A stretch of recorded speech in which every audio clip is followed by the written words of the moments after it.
by as well, perhaps to share some sentiment from voters and perhaps also detail the scenario if things are okay in that region. Have all voting stations opened, and what is the situation like? Out to Mlungisi Khumalo in Empangeni.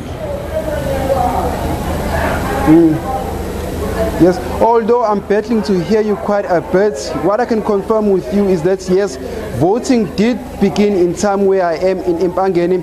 Currently, this is the King Cwetshwayo region. Now, you also recall that beginning of this whole voting period, we were initially based in Pongolo and then Manguzi. Now, we've gotten information that early this morning, there was a bit of disruption in the Manguzi area, as we understand that there was a whole lot of service protests, and as a result, residents in that area barricaded roads and they stopped some of the voters from coming to vote. But of course, early this morning, we then made our way to Nkandla, where former President Jacob Zuma voted in the morning along with his family. And of course, after he had voted, he then had an opportunity to speak to some of the media. Of course, he did say that he was quite disappointed with this year's election in terms of other political parties, the way that they were campaigning. He did mention us to the media that some of the political parties who were campaigning were not too pleasing in their manifestos. Of course, he'd say that because he is a member of the ANC and of course is the former president of the African National Congress. But where I am currently, I am in Empangeni, which is the north coast of KwaZulu-Natal. Here we've got a large concentration of young voters. And with me today, I've got Stella Dlamini, an IEC official, who will just give us a gist as to how today's proceedings went about. Thank you very much for your time, Stella Dlamini. Just give us a brief gist as to how today's proceedings went about. Can safely say that everything went very well. We were able to open our voting stations in time. We had just an incident in Nkandla whereby an area manager had a puncher, but he was assisted by our staff and they were able to assist him with the distribution of the material to the voting stations.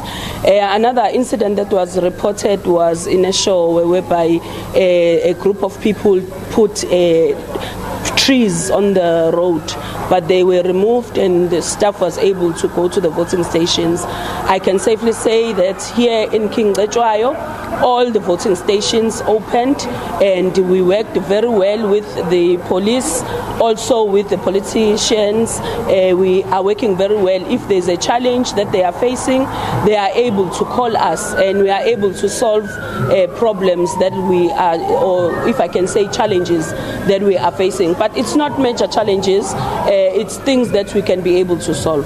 Dlamini, I understand also over here you've got a concentration of many young people, partly because you've got the University of Zululand, you've got the Eskaleni TVET College, and I understand that for a very long time the IEC has been trying to begule and woo young people to come and vote. Has that been the case?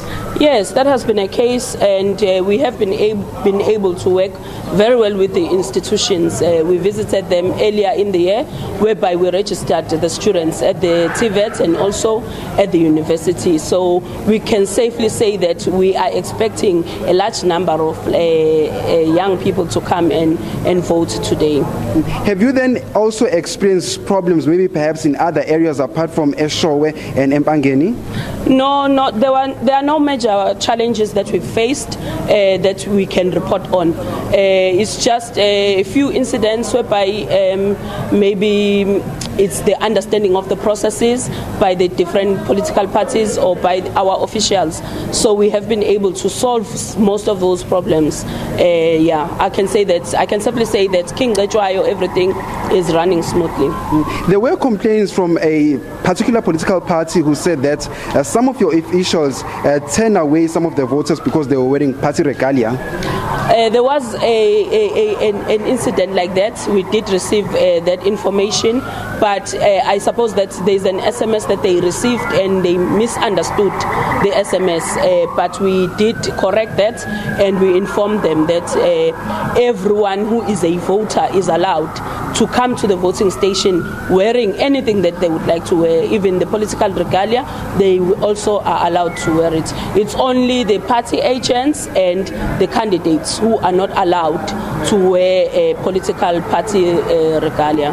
Dlamini, a few more hours before the closing period of the voting closes, are you expecting more people?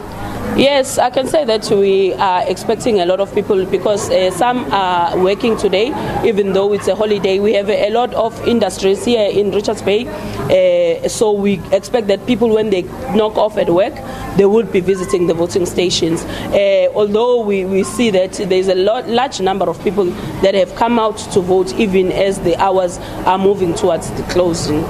Thank you very much. That was Stella Dlamini, an IEC official based here at the King Cetshwayo region. She did mention during our crossing that there has been a large number of young people who have been making their way to all IEC polling stations to vote. Now, you also recall that Empangeni is actually close to two major institutions of higher learning, namely being the University of Zululand and the Eskaleni TVET College. Of course, this is very, very good news for the IEC, because for a very, very long time they've been trying to preclude young people to come out in their numbers and vote. And as she mentioned earlier on, of course, that King Cetshwayo also falls along the Ishowe town rather. Yesterday we also had an opportunity to engage with young people there, most of them coming from the rural community, and they've also been excited to come out in their numbers and vote. Arabile. Yeah, thank you so much for that, Mlungisi Khumalo out in Empangeni. Of course, there we head on over now to Durban at